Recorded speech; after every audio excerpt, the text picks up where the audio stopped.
At 9:47 in the morning on September 20th, 1942, Lieutenant Commander Eddie Sanders sat in the cockpit of a Japanese fighter at Naval Air Station North Island in San Diego, California, preparing to fly an aircraft that had killed hundreds of American pilots. The aircraft was a Mitsubishi A6M model, 2110 serial number 4593. It had belonged to Flight Petty Officer First Class Tadayoshi Koga. Koga was dead. His neck had broken when this Zero flipped upside down in an Aleutian marsh 2.5 months earlier. But his aircraft had survived nearly intact. And now Sanders was about to discover something that would change how every American pilot in the Pacific fought. Sanders was a career naval aviator. He had been flying military aircraft for 9 years and had accumulated more flight test hours than almost any pilot in the Navy. He knew airplanes. He understood how they moved, how they responded, how they killed you if you made mistakes. The Zero in front of him was painted in United States Navy colors, blue-gray, over light gull gray, American insignia on the wings and fuselage, but it was still a Zero. Still the aircraft that had dominated Pacific skies since December 7th, 1941. Still the fighter that American pilots feared more than anything else in the war. Sanders had studied every intelligence report available about the Zero. He had read accounts from pilots who survived encounters with it. He had examined reconnaissance photographs. He knew the statistics. 12-to-1 kill ratio in China. On Easter Sunday, April 5th, 1942, 36 Zeros had faced 60 British aircraft over Colombo. They shot down 27 British planes, 15 Hurricanes, 8 Swordfish, 4 Fullars for the loss of just 1 Zero. American P-39s destroyed. At altitude, F-2A Buffaloes massacred over the Philippines. F-4F Wildcats struggling to survive against an enemy that could turn tighter, climb faster, and outmaneuver anything the United States could field. The official American tactic when facing a Zero was simple. Avoid traditional dogfighting. Use dive and zoom tactics. Do not engage in a turning fight. Do not try to outmaneuver them. You will lose. But avoiding combat meant abandoning bomber formations. It meant leaving your wingman to die. It meant ceding air superiority to an enemy who used it to sink carriers, strafe airfields, and destroy entire squadrons on the ground. American pilots were dying because nobody knew how to beat the Zero. Nobody understood its weaknesses. Nobody had ever flown one until now. The Zero that Sanders was about to fly had been captured on a Kutan island in the Aleutians after Koga's death on June 4, 1942. It had taken 3 recovery attempts to extract it from the marsh. The first team on July 11th had inspected the site and extracted Cog's body. The second team on July 12th had failed when their ship lost 2 anchors. The third team on July 15th finally succeeded with proper heavy equipment. The aircraft had been shipped to Seattle aboard USS St. Miguel, arriving August 1st, then transported by barge to San Diego, arriving August 12th. Navy mechanics had spent weeks repairing the damaged vertical stabilizer, rudder, wing tips, flaps, canopy, landing gear, and propeller.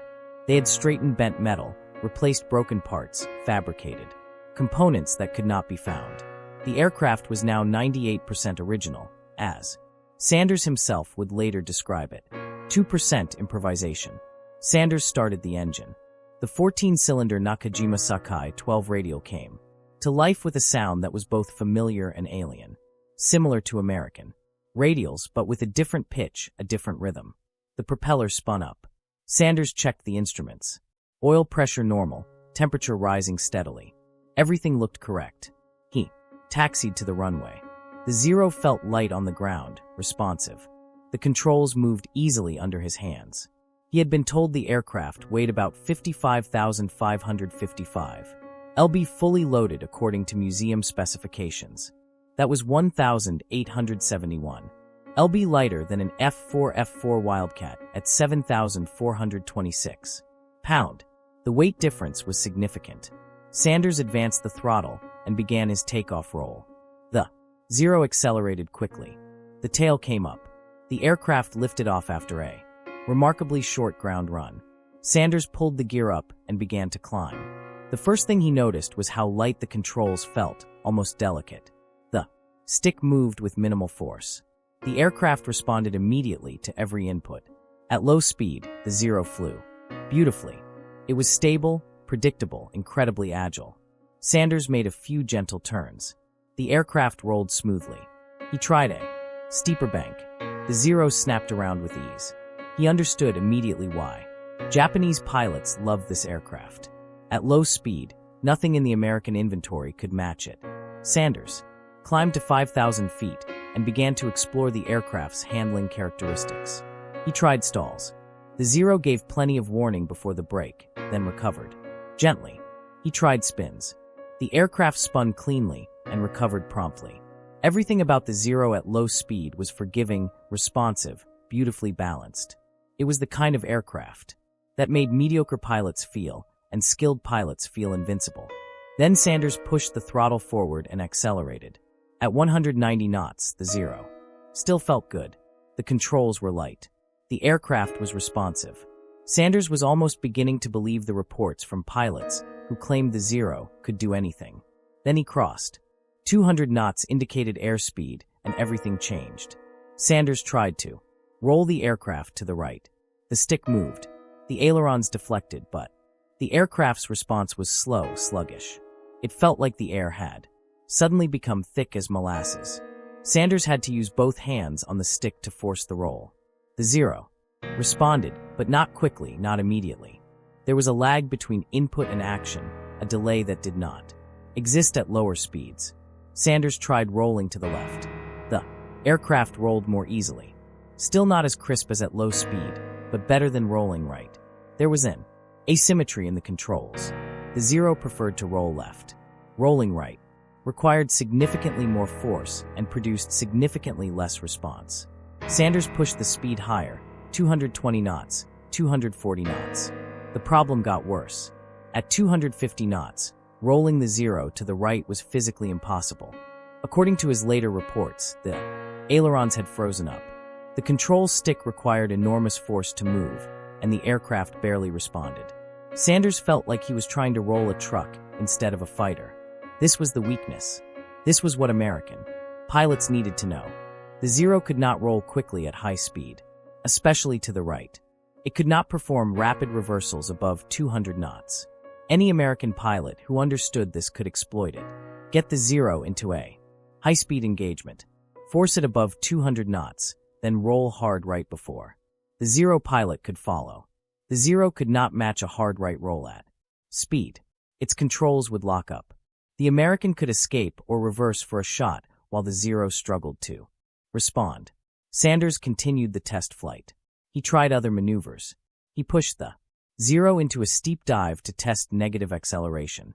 The engine coughed and died. The carburetor was a float-type design that could not handle negative G-forces. Fuel flow was interrupted. The engine starved and quit until Sanders restored positive G-forces. That was the second weakness. The Zero could not follow an American aircraft through a pushover dive. Its engine would cut out. Any pilot being pursued by a Zero could shove the nose down, subject the Zero to negative acceleration, and watch its engine quit while the American aircraft's pressure-fed carburetor continued to function normally. Sanders also noted the Zero's lack of armor protection, no steel plate behind the pilot, no bulletproof glass.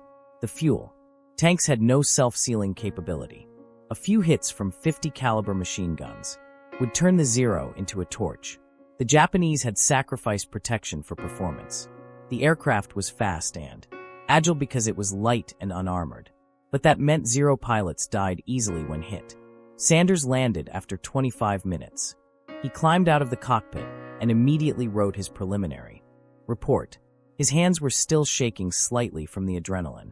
He had just flown the most dangerous enemy aircraft in the Pacific, and he had found its fatal flaws. His report stated clearly that the ailerons froze up at speeds above 200 knots, so that rolling maneuvers at those speeds were slow and required much force on the control stick. The aircraft rolled to the left, much easier than to the right. Also, its engine cut out under negative acceleration due to its float type. Carburetor. Sanders wrote down the answer for American pilots who were being outmaneuvered and unable to escape a pursuing Zero. Go into a vertical power dive, using negative acceleration if possible to open the range while the Zero's engine is stopped by the acceleration. At about 200 knots, roll hard right before the Zero pilot can get his sights lined up. Those 3 sentences would save hundreds of American lives. Sanders flew 23 more test flights over the next 25 days from September 20th to October 15th, 1942. Each flight confirmed what he had discovered on that first sortie. The Zero was an exceptional low-speed dog fighter, but had serious limitations at high speed. American tactics needed to change. Stop trying to turn with the Zero. Use speed. Use high speed. Maneuvers. Use hard right rolls above 200 knots. Use negative G pushovers to kill the Zero's engine. The tactical recommendations were radioed to Pacific Fleet units immediately after Sanders' first flight in late September 1942. Pilots in combat zones received the briefings within days. Some were skeptical. The Zero had dominated for so long that many pilots could not believe it had exploitable weaknesses. Others were desperate for any advantage and implemented the tactics immediately. Marine First Lieutenant Kenneth Walsh was one of the first pilots to use Sanders' discoveries in combat. Walsh was flying an F-4U Corsair on August 15, 1943 during the Solomon Islands campaign, when he engaged enemy aircraft over La Vela. He shot down 2 dive bombers and 1 fighter. Then on August 30th over Kahili, he encountered approximately 50 Zeros. Walsh had attended the briefing about the captured Zero. He knew what to do. As a Zero got on his tail, Walsh put his Corsair into a split S maneuver. Nose down inverted, pulling through. His Corsair accelerated rapidly in the dive. He needed at least 240 knots, preferably 260 knots. Then, as prescribed by Sanders' report, Walsh rolled hard right. As he rolled and continued the dive, traces from the Zero zinged past his belly. The Zero pilot was firing, but missing because his aircraft could not roll right fast enough to track Walsh through the maneuver. Walsh knew, from the intelligence that came from the captured Zero, that it rolled more slowly to the right than to the left. If he had not known which way to roll, he probably would have rolled left instinctively. If he had done that, the Zero would have turned with him, locked on, and killed him. Walsh shot down 4 Zeros that day, before being forced to ditch. He received the Medal of Honor for these actions. He later stated that knowing what to do with a Zero on his tail, information that came from the captured Zero, saved his life several times. Walsh survived the war with 21 confirmed kills, becoming the 4th ranking Marine Corps ace. But Sanders was not the only pilot to test the captured Zero. Lieutenant Commander Frederick Trapnell was the chief of the test flight section at Naval Air Station Anacostia in Washington, D.C. Trapnell was considered one of the best and most experienced naval test pilots of his generation. He had evaluated nearly every aircraft type in the American inventory. In early 1943, the captured Zero was transferred to Anacostia so Trapnell could conduct comparative testing. Trapnell flew the Zero in performance maneuvers while other pilots simultaneously flew American fighters performing identical maneuvers. They simulated aerial combat. They tested how the Zero compared against the F-4F Wildcat, the F-4U Corsair, the P-38 Lightning, and other American types. The goal was to document exactly what each American aircraft could and could not do against a Zero in specific tactical situations. Trapnell confirmed everything Sanders had discovered. The Zero was faster than the Wildcat at most altitudes and had a faster climb rate, but it was more vulnerable to damage and less maneuverable at high speed. The Zero could outclimb American fighters below 15,000 feet, but American fighters with 2-stage supercharges could outperform the Zero above 20,000 feet. The Zero had exceptional range, but terrible durability. American pilots needed to avoid low-speed turning dogfights and instead use high-speed slashing attacks, diving passes, and energy tactics that exploited the Zero's high-speed control stiffening. Trapnell's report included specific recommendations for different aircraft types. F-4F Wildcat pilots should never try to turn with a Zero below 250 knots. Instead, use diving. Attacks from altitude, fire a quick burst, then extend away in a dive using the Wildcat's superior diving speed. The Zero could not follow through a high-speed dive without its controls locking up. F4. You Corsair pilots should use their aircraft's superior speed and high-altitude performance. Stay fast, stay high, use boom and zoom. Tactics. Do not get slow. Do not get into a turning fight. P-38 pilots should use the same approach. Speed and altitude were the P-38's advantages. Use them. Never let a Zero force you into a slow-speed maneuvering fight. The tactical intelligence was disseminated throughout the Pacific theater by late 1942 and early 1943. Fighter squadrons incorporated the findings into training. New pilots learned the Zero's weaknesses before they ever saw combat. The impact was immediate and measurable. Before the captured Zero was tested, American fighter-to-fighter kill ratios against Zeros were barely better than 1-to-1. F-4F Wildcats were losing pilots at nearly the same rate they were shooting down Zeros. By the end of the Guadalcanal campaign in February 1943, after Sanders' tactical recommendations were distributed, Wildcat squadrons that implemented the new tactics saw their kill ratios climb to 5.9-to-1. That meant nearly 6 Z destroyed for every Wildcat lost in air-to-air combat. The improvement was not because American aircraft suddenly became better. The Wildcat in February 1943 was the same aircraft it had been in June 1942. The improvement was because American pilots knew how to fight the Zero. They understood its weaknesses. They knew to avoid turning dogfights. They knew to use speed and altitude. They knew to roll hard right above 200 knots. They knew to use negative G maneuvers to kill the Zero's engine. Japanese pilots began to notice the change in American tactics during late 1942. Flight reports from Imperial Japanese Navy units mentioned that American fighters were no longer trying to turn with Zeros. American pilots were using Hitandran tactics, diving attacks, high-speed passes. Zeros that had previously been able to force Americans into turning fights were now unable to close with enemy aircraft that simply dived away at high speed. Petty Officer First Class Saburo Sakai was one of Japan's most experienced pilots.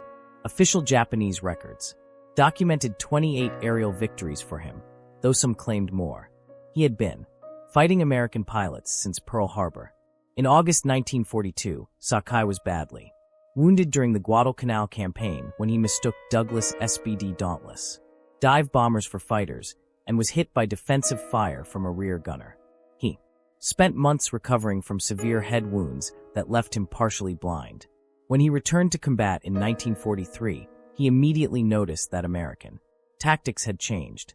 Sakai later wrote that American pilots were no longer making the mistakes they had made in early 1942. They were no longer trying to dogfight with Zeros. They were using their aircraft's strengths and exploiting the Zero's weaknesses. Sakai found it increasingly difficult to shoot down American fighters using the tactics that had worked so well in the war's first year. He would eventually be promoted to Enan in August 1944 and sublieutenant in 1945, but never achieved the rank of lieutenant commander that some sources incorrectly attribute to him. Other experienced Japanese pilots reported similar observations. The Americans had learned something. Japanese intelligence tried to determine what had changed. They examined wreckage from downed American aircraft, but found no significant modifications. American fighters looked the same as they always had. The engines were the same. The armament was the same. Nothing visible had changed. What the Japanese did not know was that the change was not in the aircraft. The change was in the tactics. The change was knowledge. Knowledge that came from Sanders' test flights in the captured Zero. Knowledge that was impossible for the Japanese to counter because it was invisible. You cannot develop tactics against an enemy who knows your aircraft's performance envelope better than you do. By early 1943, American test pilots had flown the Zero more extensively than most Japanese pilots ever would. Sanders and Trapnell had documented every quirk, every limitation, every weakness. That information was in the hands of American combat pilots. Japanese pilots were still flying the Zero the same way they had always flown it. But the Americans now knew exactly how to counter every move.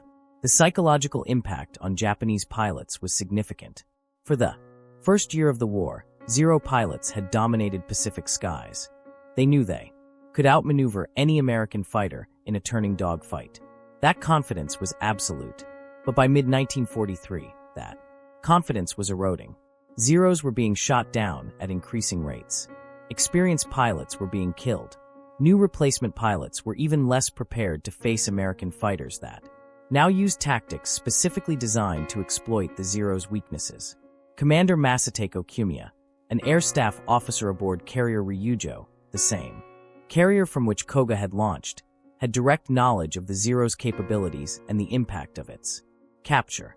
He would later co-author a book with Zero designer Jiro Horikoshi in 1956, stating that the capture of Koga's Zero was no less serious than the defeat at Midway and did much to hasten Japan's final defeat. This assessment came from someone who understood both the tactical and strategic implications of the Americans gaining complete knowledge of the Zero's performance characteristics. The captured Zero remained in American hands until February 1945. It was used for training, for tactical development, for engineering study. Hundreds of American pilots flew mock combat against it. Hundreds more attended briefings where they learned its characteristics. The aircraft was eventually destroyed in a ground accident when a Curtiss SB-2C Hell diver lost control while taxiing and struck the Zero. Commander Richard Cromlin was at the controls when the Hell diver's propeller sliced the Zero into pieces. By that time, the Zero was no longer the most dangerous aircraft in the Pacific. American fighters had caught up and surpassed it. The Grumman F-6F Hellcat had entered service in August 1943. The Hellcat was faster than the Zero, more heavily armed, far more durable, and could match the Zero's maneuverability at combat speeds while maintaining better high-speed handling. Hellcat pilots used the same tactics that Sanders had developed. Boom and zoom, high-speed passes, no turning dog fights. The Hellcat's kill ratio against all Japanese aircraft types was 19-1. The VA-F-4U Corsair also benefited from Sanders' work. Corsair pilots knew from their training exactly how the Zero would behave at different speeds and altitudes. They knew when the Zero's controls would stiffen. They knew when to roll right. They knew when to use -G. The Corsair's kill ratio was 11:1.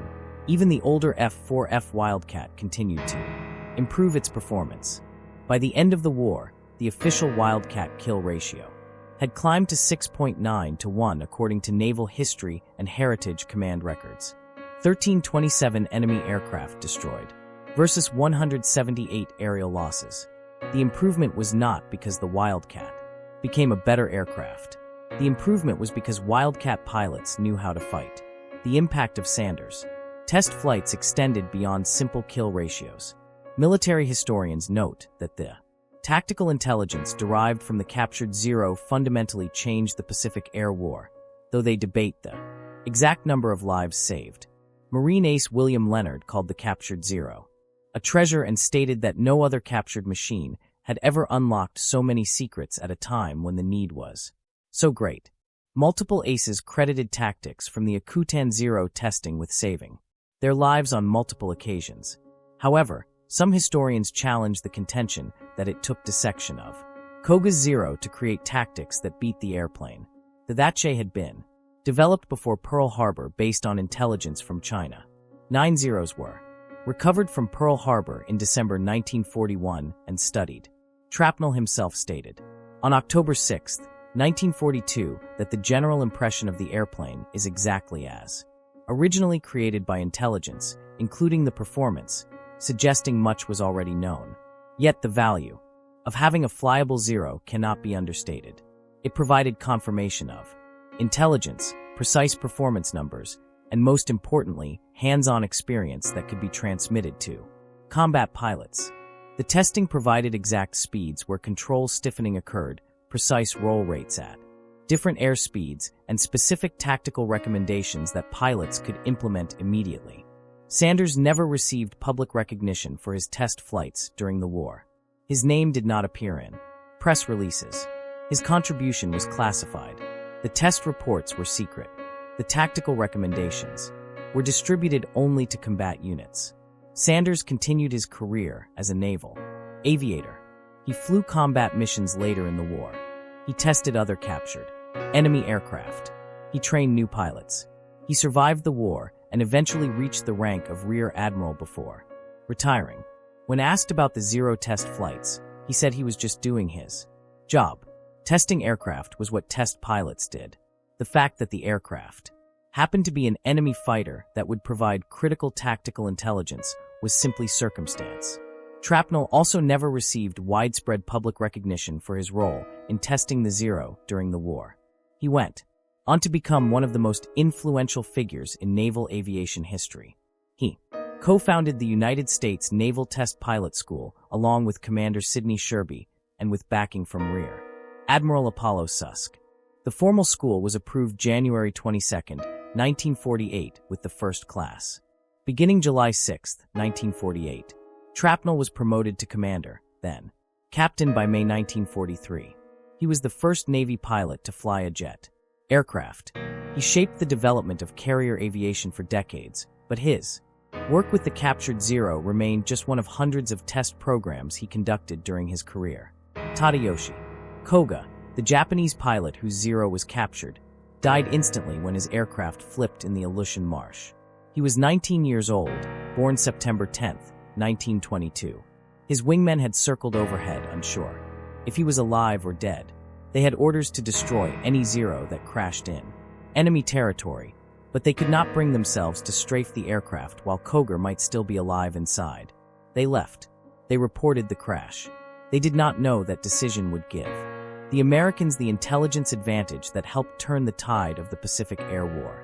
Cobb was initially buried in a shallow grave on July 11, 1942, then re-earied with a Christian ceremony on July 12.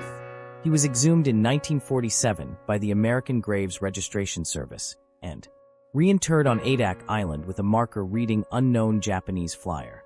His remains were likely among 223 unidentified Japanese remains that were cremated in 1953 and interred at Chidori-Gafuchi National Cemetery in Tokyo. His family never knew during the war that his aircraft had been captured and flown by American pilots. The Japanese military never officially acknowledged the loss of the Zero until after the war. The Otuten Zero, as it came to be called, represented one of the most significant intelligence coups of World War II. It was not a secret weapon. It was not a code machine. It was not a strategic plan. It was an aircraft.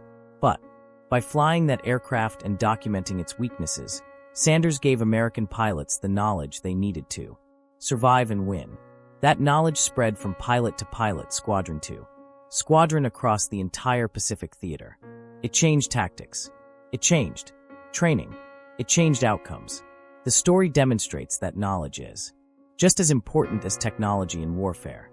The Zero did not change between June 1942 and February 1943. It was the same aircraft with the same capabilities and the same limitations. But American pilots' understanding of how to fight it changed completely. And that change in understanding produced a measurable improvement in combat effectiveness. In any conflict, understanding your opponent's capabilities and limitations is as valuable as superior technology. You can have the best aircraft in the world, but if you use it incorrectly against an opponent who knows its weaknesses, you will lose. Conversely, you can have an inferior aircraft but still win if you understand exactly how to exploit your opponent's limitations while avoiding engagement in areas where they have advantages. Sanders' test flights in September 1942 gave American pilots that understanding. They learned that the Zer's exceptional low-speed maneuverability came at the cost of high-speed control stiffening. They learned that the Zero's long range came at the cost of vulnerability to damage. They learned that the Zero's lightweight came at the cost of structural strength and pilot protection. Every advantage has a corresponding disadvantage. Every design choice involves trade-offs. Sanders documented those trade-offs in detail, and American combat pilots used that information to stay alive and shoot down the enemy. Today, small pieces of the Akaton Zero remain in museums. A fragment sits in the Alaska Aviation Heritage Museum in Anchorage. A few other pieces are in the Smithsonian National Air and Space Museum. The bulk of the aircraft was destroyed when the Hell Divers' propeller chopped it up in February 1945. But But the impact of that aircraft lives on, in the history of naval aviation and in the tactical doctrines that are still taught to fighter pilots today. Fight smart. Know your enemy. Exploit their weaknesses. Avoid their strengths. Use your advantages. Sanders understood that. He flew the Zero 24 times. He documented everything. He wrote the reports that saved lives. And then he went back to work testing the next aircraft on the schedule. That